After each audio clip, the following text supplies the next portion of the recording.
কোনো একটা দিন ইচ্ছে করলো যে আজ মাছ মাংস খাবো না বা ফ্রিজে মাছ মাংস স্টোর নেই, সেই জন্য ভিন্ন স্বাদের এই ডাল ফ্রাইটা করে খেতে পারো, বেশ ভালো লাগবে।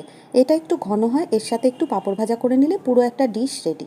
প্রথমে জিরে, আদা, ধনে আর কিছুটা কাজু আমি মিক্সিতে পেস্ট করে নিয়েছিলাম। তারপর শুকনো খোলায় একটা ভাজা মশলা ভেজে নিয়েছিলাম, যার মধ্যে ছিল জিরে, ধনে, তারপরে একটু জোয়ান, পাঁচফোড়ন, শুকনো লঙ্কা, তেজপাতা আর একটু পোস্তদানা একসঙ্গে শুকনো খোলায় ভেজে নিয়েছিলাম। আর আদাটা রেখেছি একটু গ্রেট করে দেওয়ার জন্য, স্বাদের জন্য।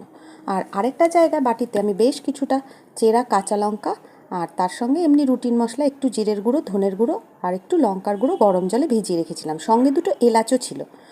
তো তারপর কড়াইয়ে একটু তেল দিয়ে তার মধ্যে আমি কালো জিরে ফোড়ন দিয়ে ওই বাটা মশলাটা, যেটা মিক্সিতে পেস্ট করেছিলাম, জিরে, আদা, ধনে আর কাজু বাদামের পেস্টটা, ওটা দিয়ে দিলাম। দিয়ে যখন তেল ছেড়ে যাবে আমি তার মধ্যে দিয়ে দিয়েছিলাম ফ্রেশ ক্রিম।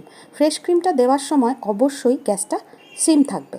তারপর আস্তে আস্তে নেড়ে একটু ঢাকা চাপা দিয়ে দেবে। আর ডান দিকে ডালটা সেদ্ধ হয়ে গেছে, তার মধ্যে আমি একটু জিরে, কালো জিরে দিয়ে দিয়েছিলাম ফ্লেভারের জন্য, আর আদাটাকে গ্রেট করে দিয়েছিলাম। তারপর ওই মশলাটার সঙ্গে ডালটাকে মিশিয়ে দিয়েছিলাম, ব্যাস দেখো রেডি। আমি এটা নন ভেজ দেখালাম, তোমরা ভেজ করেও খেতে পারো, খুব ভালো লাগবে। শুভরাত্রি সকলকে।